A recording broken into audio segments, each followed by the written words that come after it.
Guerpi, dans le cadre de l'opération Pays propre, les commerçants de Yopougon recasés sur des sites autorisés. Bonjour à tous, merci de nous rejoindre sur RTI 1. Tout de suite, cette information pour ouvrir ce journal. Le chef de l'État, le président de la République Alassane Ouattara, regagne Abidjan ce mardi à 16h après sa visite d'État effectuée en France du 25 au 28 janvier dernier et sa participation au 18e sommet de l'Union africaine à Addis Abeba en Éthiopie. Après ce sommet, le chef de l'État s'est rendu en France pour une visite privée. Le district d'Abidjan et l'Agence nationale de développement rural ANADER conjuguent leurs actions pour créer des emplois et des richesses au profit des couches vulnérables, notamment les femmes et les jeunes. 94 villages du district d'Abidjan ont été ciblés pour la mise en œuvre du projet. Ce projet s'étend sur plusieurs années. 94 villages sont concernés avec l'expertise du district d'Abidjan et de l'Agence nationale de développement rural ANADER. Il va permettre de cibler les priorités et les activités dans le but de donner des emplois aux jeunes et aux femmes. La particularité du district d'Abidjan, c'est que nous sommes une combinaison de zones rurales et de zones urbaines. Si nous nous prenons garde, les aléas de la ville vont conduire à des difficultés dans les zones rurales. Alors que la ville est un atout pour le village. Si nous ne prenons garde, les aléas de la zone rurale peuvent gêner l'évolution de la ville, alors que la zone rurale est une richesse. Cela n'est pas du discours, il faut aller sur le terrain. Et nous avons trouvé un partenaire idéal, c'est l'ANADER, qui a la capacité, les hommes et les compétences, la méthode pour nous aider à trouver la réponse aux préoccupations des jeunes et des femmes. C'est pourquoi nous avons fait partenariat avec l'ANADER et nous tenons à réaliser ce projet parce que c'est très important pour le futur.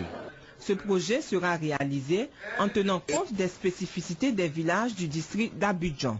Une étape de réalisation d'enquête diagnostique débute cette semaine avec des rencontres des experts de l'ANADER. Une autre phase consistera à recueillir les informations dans tous les domaines de développement, identifier les contraintes et définir les actions à mener. La dernière phase va porter sur des ateliers d'arbitrage et d'harmonisation pour déterminer de façon participative les villages où les investissements seront réalisés sur la base de critères validés par le district d'Abidjan et les participants. Le gouverneur du district a appelé les communautés à adhérer pour un développement harmonieux. Il a souligné que le projet est un processus à terme pour le bien-être et l'amélioration du quotidien des populations. Reportage signé Lansana Ouattara et Patricia Omou-Etia. Le projet pilote Zéro déplacé interne dans la ville de Bingerville, lancé par le ministre de l'Emploi, des Affaires sociales et de la Solidarité, donne déjà des résultats sur le terrain.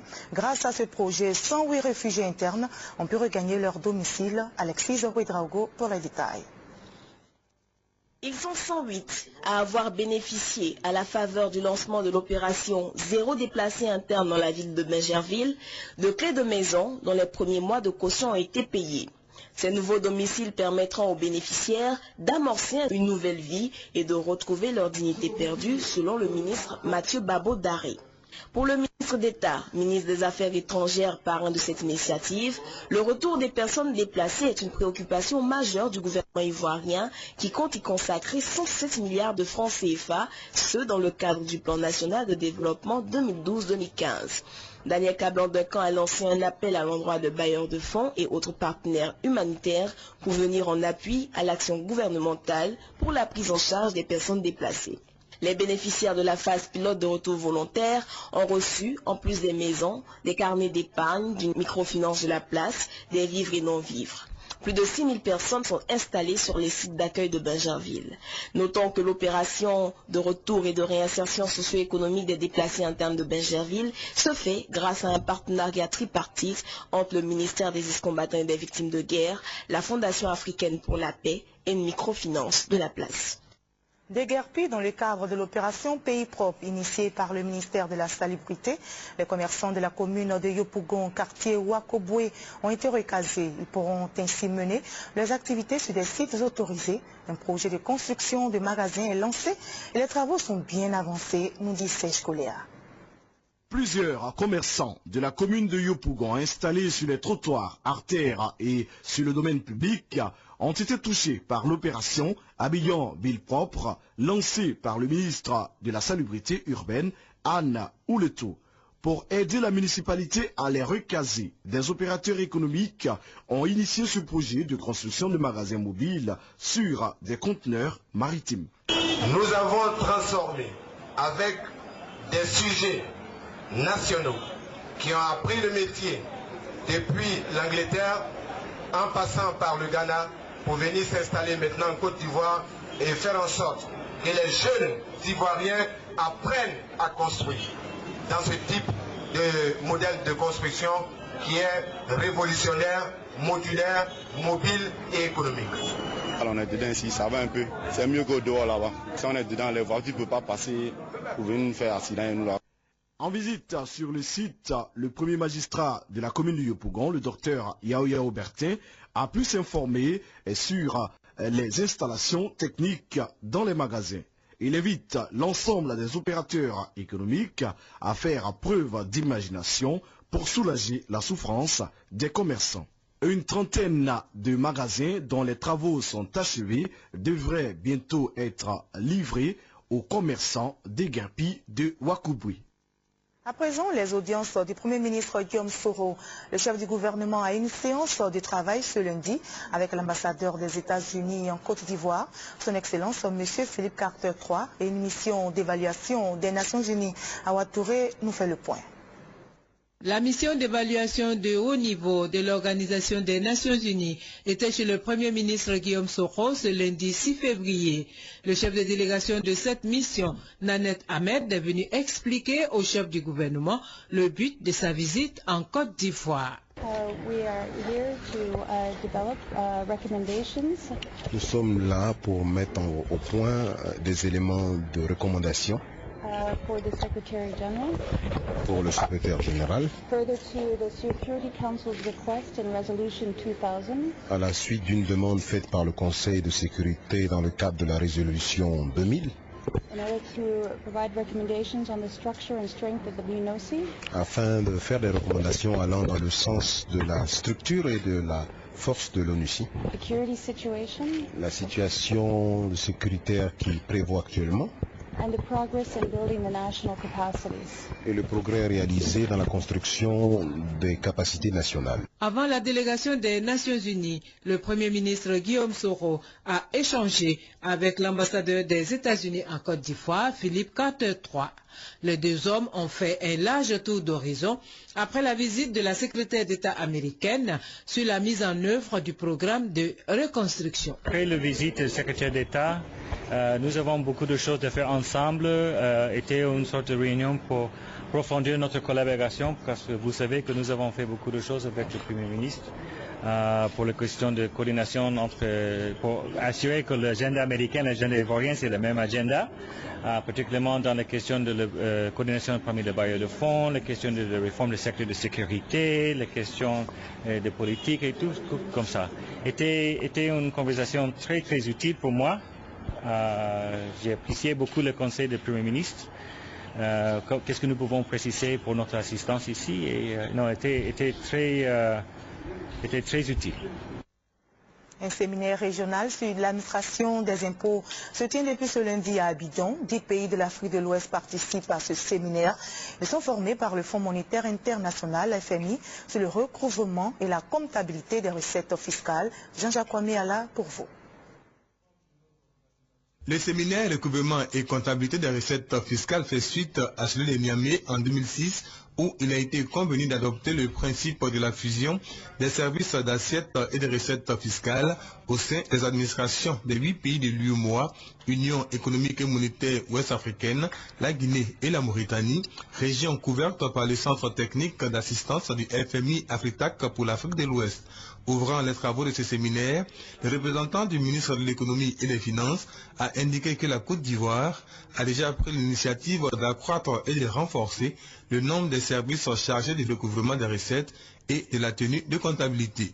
Pour le directeur Afritac, cette fusion, recouvrement et comptabilité des recettes au sein des pays de la sous-région va améliorer la disponibilité et la qualité des données comptables. Ce séminaire a pour objectif d'identifier les meilleures approches possibles pour renforcer les systèmes de comptabilité des recettes fiscales et préparer cette transition importante. En ligne avec le modèle Afritac, fondé sur les bonnes pratiques régionales et internationales, pratiques parfois différentes d'un pays à un autre, pour des solutions adaptées au contexte institutionnel et aux réalités de chaque pays. Cette fusion répond également pour les pays de l'UEMOA au nouveau cadre harmonisé des finances publiques adopté en 2009. Au menu de cette formation de 5 jours, qui a enregistré une quarantaine de participants venus des 10 pays africains entre autres, le transfert du recouvrement aux administrations fiscales et son impact en matière de comptabilisation des recettes. Et puis sachez qu'une mission d'évaluation de la Banque mondiale arrive demain mercredi 8 février en Côte d'Ivoire. Une rencontre de travail est prévue avec les autorités ivoiriennes.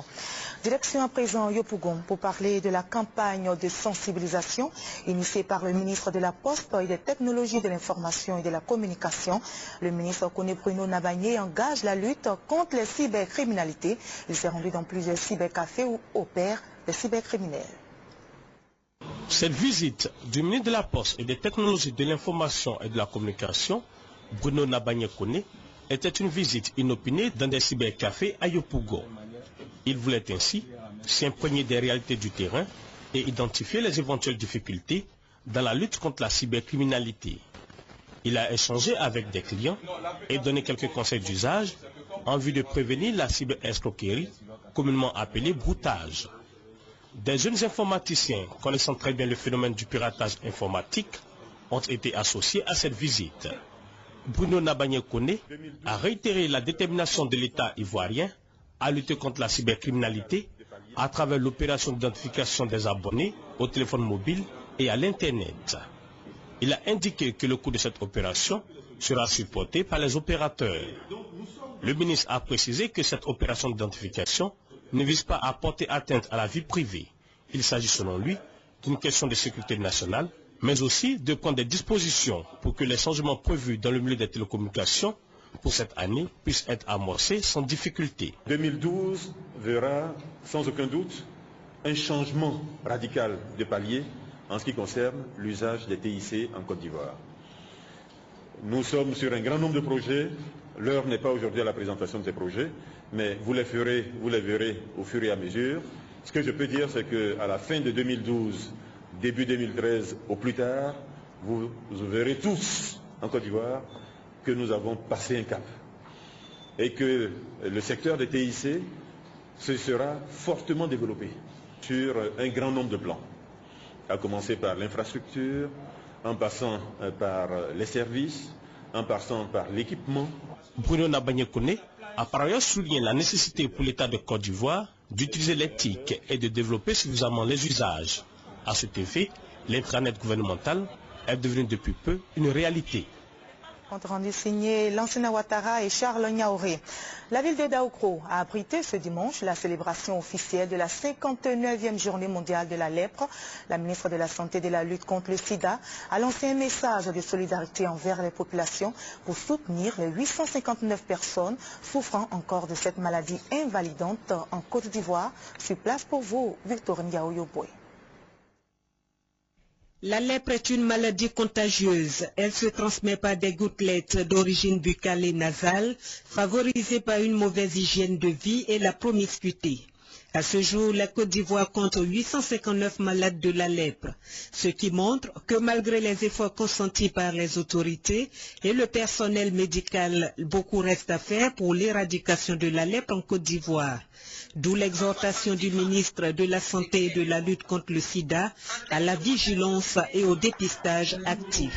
C'était en faveur de la célébration officielle de la Journée mondiale des lépreux à Daoukro. Nous devons rester vigilants et mettre l'accent sur le dépistage actif des malades qui restent inaccessibles ou inconnus, car il existe encore des zones endémiques telles que la région de Man, Zouaounié, Diglo, où la prévalence est en moyenne de 1,33 pour 10 000 habitants. Je voudrais donc inviter toute personne qui présente une tache claire sur la peau, une tache qui ressemble à une date, et qui devient insensible à la piqûre de se présenter dans le centre de santé le plus proche pour être dépisté précocement, traité précocement pour éviter les séquelles à type de mutilation et d'infirmité. Faisant le point de la lèpre dans le district sanitaire de Daoukro, le directeur départemental Poé Pascal a noté une baisse au niveau des cas de contamination.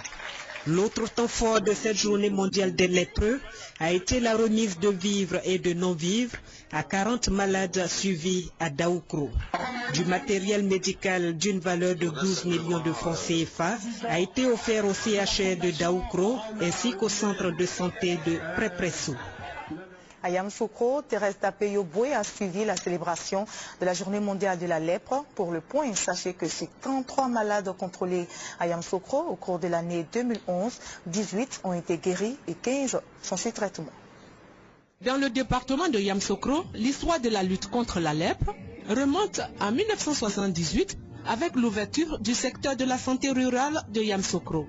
On dénombrait à cette date plus de 5400 malades en traitement. Il a fallu attendre 90, selon le docteur Dakouri Ange-Pierre, directeur départemental de la santé de Yamoussoukro, pour que le nouveau schéma thérapeutique soit appliqué dans le secteur. Yamoussoukro affichait alors 881 malades. Grâce aux efforts inlassables des agents de la santé, mais surtout à la charité et à l'amour de bonne volonté, le département de Yamoussoukro ne compte plus que 15 malades de la lèpre sous traitement à ce jour, soit un taux de prévalence de 0,49 pour 10 000 habitants. C'est au cours de l'année 2011 que 18 nouveaux cas ont été enregistrés, ce qui a donné un total de 33 malades contrôlés. Sur ces 33 malades de la lèpre, 18 ont été guéris et 15 sont en traitement. Ce sont ces malades qui ont reçu des dons des autorités politiques et administratives de Yamoussoukro à la faveur de la 59e journée mondiale des malades de la lèpre, célébrée à Akmesekro, l'un des villages de Yamoussoukro. La lèpre, une maladie honteuse. La question est posée par Jeanne Atoubé dans ce dossier où il nous propose le témoignage d'une malade qui a eu des difficultés à se rendre dans un centre de santé pour se soigner. Dame Konakissi cachait sa maladie depuis 2 ans. C'est grâce à la vaste campagne d'information et de sensibilisation menée par le sous-préfet d'Angonda en collaboration avec le district sanitaire de Tumodi qu'elle a réussi à tuer en elle le sentiment de honte. Avec beaucoup de courage, cette femme de 48 ans est arrivée à Angonda le jour de la célébration de la 59e journée mondiale de la lèpre. Elle se savait malade, mais préférait souffrir dans le silence, craignant d'être considérée comme une paria. On pouvait voir sur toutes les parties de son corps de nombreuses taches rousses. Après auscultation rapide par Dr Bomba, le diagnostic révèle qu'elle est atteinte de la lèpre. Quand elle a vu les taches, elle a cru que c'est à cause du totem de rat. Parce que eux, dans leur famille, elles ne mangent pas le rat. Donc quand elle a mangé, elle a cru que c'était son totem qui a fait ça. Mais à la longue, elle a découvert que c'est la lèpre, mais par manque de moyens, elle n'a pas pu partir à l'hôpital pour se faire dépister. Dans la région de Tumodi, les croyances et les tabous sont encore vivaces et les populations, malgré le progrès qui intègre leur quotidien, rechignent à fréquenter les centres de santé au nom des tabous et par peur aussi de violer les interdits. Nous manquons de sensibilisation. C'est l'ignorance qui fait ses défauts. Sinon, dans l'ancien temps, bon, la médecine passait. On appelle ça tripano. Et on prenait les gens pour aller les soigner à Dimbokro. Mais dans ce temps-ci, il n'y a pas cette sensibilisation, si bien que s'ils sont atteints, ils ne se font pas dépister. Parce qu'ils croyaient que ça a une valeur vraiment énorme pour se faire soigner. Donc les gens se négligent et se font emporter par la maladie. Cette réalité a été sévèrement critiquée sur le temps du reproche lors de cette journée dédiée aux malades de la lèpre en traitement dans le district sanitaire de Tumodi. D'abord les élus et les cadres et le préfet de Tumodi ensuite. Il a rappelé qu'être atteint de la lèpre n'est nullement une malédiction. Quelques instants plus tôt, le sous-préfet d'Angonda lançait aux populations l'exhortation à se faire dépister rapidement. Tous ceux qui constatent des taches rouges sur leur peau, il faut qu'ils aillent rapidement sur le terrain pour se faire dépister. Nous avons des centres de santé, il y en a à Angonda, il y en a à Ketekere Bonikro, il y en a à Django Menou, nous en avons un peu partout. il faut que les malades acceptent de se faire dépister. Ceux qui ne sont pas encore malades, il faut que de temps en temps, ils se fassent dépister. C'est la sensibilisation que nous faisons quotidiennement dans le cadre de nos missions quotidiennes. Quand je suis venue à Tumodi, le médecin a écrit l'ordonnance. Il m'a donné d'aller acheter les pommades et le savon. Il m'a donné les comprimés et il écrit les ordonnances pour me donner. Il me regarde bien, il dit que mon corps devient propre. Elles sont encore nombreuses dans le département de Tumodi, les personnes qui présentent les signes de la lèpre mais qui refusent de se faire dépister. Absence d'une stratégie de sensibilisation adéquate ou enlisement des populations dans des croyances passéites. Une question qui pose la problématique du traitement de la lèpre. Nous allons former, certainement, les former à la détection de ces tâches. C'est-à-dire ils sont issus de la communauté. On leur montre comment dépister ces tâches. Je pense qu'avec leur aide, on pourra dépister beaucoup de monde. Selon les médecins, un malade de la lèpre très tôt dépisté peut guérir après 6 à 12 mois de traitement. Ainsi, dans le district sanitaire de Tumodi, 12 malades ont été guéris sur 19 en traitement. Parmi ceux-ci, des invalides à vie, parce que découvertes à un stade très avancé. Mais la communauté ne les oublie pas. Elle leur exprime son infini amour. Changeons le chapitre, parlons sécurité. Les grands commandements de l'armée ivoirienne réunis autour des ministres Ahmed Bakayoko et Paul Kofi Kofi et du chef d'état-major général des armées ont démarré les réflexions sur les stratégies à mettre en place pour lutter contre le phénomène des coupeurs de route. La rencontre a eu lieu au ministère d'État, ministère de l'Intérieur. Charles Naouré a suivi la rencontre pour vous. Le phénomène des coupeurs de route constitue un gros souci pour l'État ivoirien. Pour le ministre de l'Intérieur Ahmed Bakayoko et le ministre délégué à la Défense Paul Kofi Kofi, le moment est venu pour les forces armées ivoiriennes de rétablir la sécurité sur les routes. Le temps est donc venu de sévir et de mettre hors d'état de nuire les coupeurs de route. C'est pour préparer un plan d'action visant à réduire au maximum l'insécurité sur les routes ivoiriennes que le ministre d'État, ministre de l'Intérieur Ahmed Bakayoko, a convoqué cette réunion d'urgence. Avec les grands commandements de l'armée ivoirienne, la réflexion sur la stratégie de lutte contre les coupeurs de route est engagée. Le plan d'urgence pour lutter contre le grand banditisme sur les routes de Côte d'Ivoire, selon le général de division Soumaïla Bakayoko, chef d'état-major général des armées ivoiriennes, sera connu dans un bref délai. Direction Tiasalé-Sikensi, toujours avec Charles Niaouré, parlons de la tournée effectuée par le ministre délégué à la Défense et les chefs des grands commandements. La paix, la réconciliation et la sécurité est au menu de cette tournée.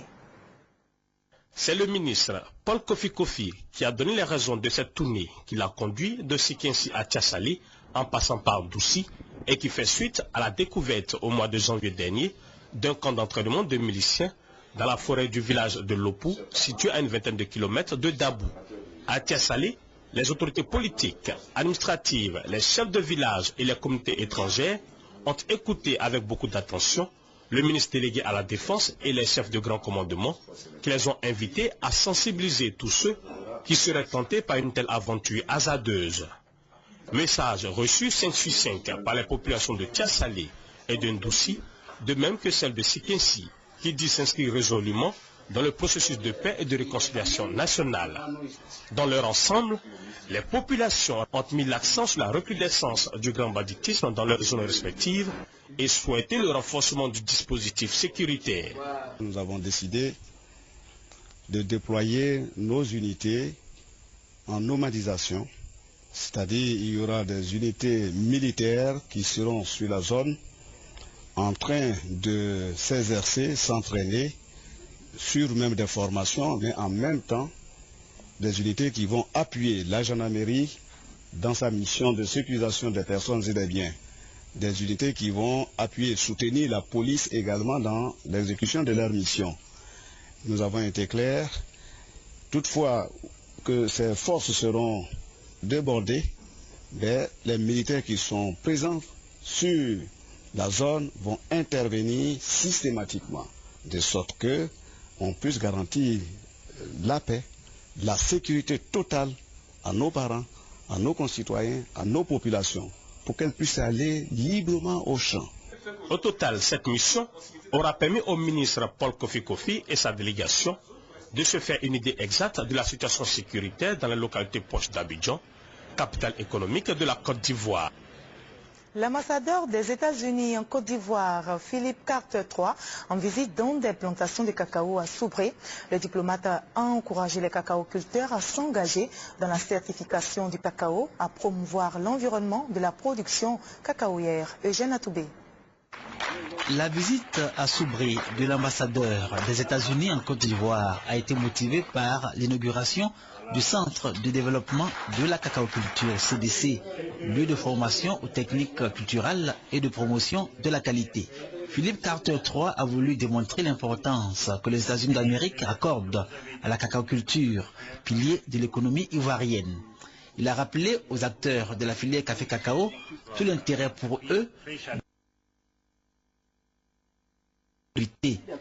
La visite du diplomate américain lui aura également permis de voir les micro-projets réalisés au bénéfice des populations. À Petit Bondougou, localité à forte production de cacao, ces projets sont bien visibles et font la fierté de leurs bénéficiaires que sont les cacaoculteurs.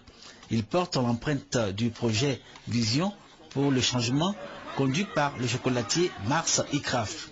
Ce projet porte sur la régénération du verger et l'amélioration de l'environnement de la production cacaoyère dans la région de Soubré. Tout le temps qu'a duré la visite de l'ambassadeur Philippe Carter III à Soubré, le préfet de cette localité était à ses côtés. Kombadi Gueux Georges s'est félicité de ce que cette visite, selon lui, est un facteur motivant pour la certification du cacao ivoirien, dont une des conditions est l'élimination du travail des enfants. Cette question importante a été justement abordée au cours de la rencontre à Soubré entre les autorités administratives locales et Philippe Carter III le premier jour de son arrivée à Soubré. L'ONG internationale ONEP Côte d'Ivoire vient de lancer le programme d'éducation à la démocratie et à la paix en milieu scolaire. Objectif visé, inculquer aux enfants les valeurs de tolérance et de respect des droits de l'homme. Mise en route du programme d'éducation à la démocratie, à la paix et à la non-violence en milieu préscolaire et scolaire. Projet initié par ONEP Côte d'Ivoire. Le but est de promouvoir la culture, la démocratie et le respect des droits humains dès le bas âge. De l'avis du vice-coordonnateur de ONEP Côte d'Ivoire, l'école est le lieu d'apprentissage par excellence. Pour lui, c'est une étape importante car elle contribue à l'éducation des enfants. Initiative appréciée par les acteurs du milieu éducatif et les partenaires au développement. Pour eux, ce projet va participer à la construction d'une Côte d'Ivoire sans violence. C'est tous les jours que nous posons des valeurs et depuis cette crise, si la société est quand même stable, c'est grâce à l'école. Parce que dans les pays où il y a eu les crises, si l'école n'a pas repris, tout se bouleverse. Et c'est ce que l'enseignant dit à l'enfant qu'il véhicule réellement.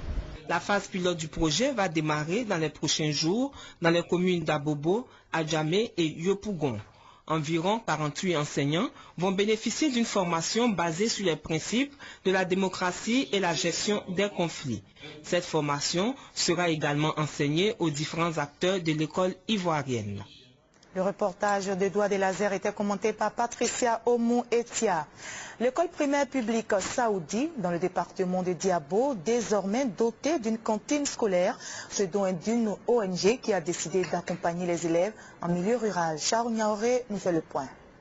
C'est une cantine scolaire équipée d'un poste téléviseur, d'un ventilateur, d'une cuisine et d'un magasin de stockage d'un coût global de 4 millions de francs CFA que l'ONG Yebotikun de la localité de Saoudi, dans la sous-préfecture de Diabo, vient d'offrir aux élèves du village. Cette action, selon la présidente de cette ONG, Konambela Delphine, vise à détourner les élèves des champs pendant le moment des études et aider les parents dans la prise en charge alimentaire de leurs enfants. Koné Adama, le directeur de l'école primaire publique de Saondi, bénéficiaire de la cantine scolaire, a exprimé les remerciements de son établissement à l'ONG donatrice. Il a par ailleurs demandé à l'État ivoirien d'affecter des enseignants dans son école pour combler le vide de formateurs. Au nom des élèves, Konankwadu Alexandre a exprimé la joie pour les enfants de bénéficier d'une cantine scolaire. L'ONG Yebotikun a également regroupé les femmes du village en coopérative afin qu'elles produisent les légumes et vivriers nécessaires à la cantine. Signalons qu'avant cette action, l'ONG Yebotikun a fait don de kits scolaires à l'établissement et a procédé à l'électrification des salles de classe et des logements des instituteurs. Avant de nous quitter, retenez que le président de la République, Alassane Ouattara, regagne Abidjan ce mardi à 16h après sa visite d'État effectuée en France du 25 au 28 janvier dernier et sa participation au 18e sommet de l'Union africaine à Addis Abeba en Éthiopie. Après ce sommet, le chef de l'État s'était rendu en France pour une visite privée. C'est la fin de ce journal. Merci de nous avoir suivis. Ce soir à 20h, retrouvez David Mobio.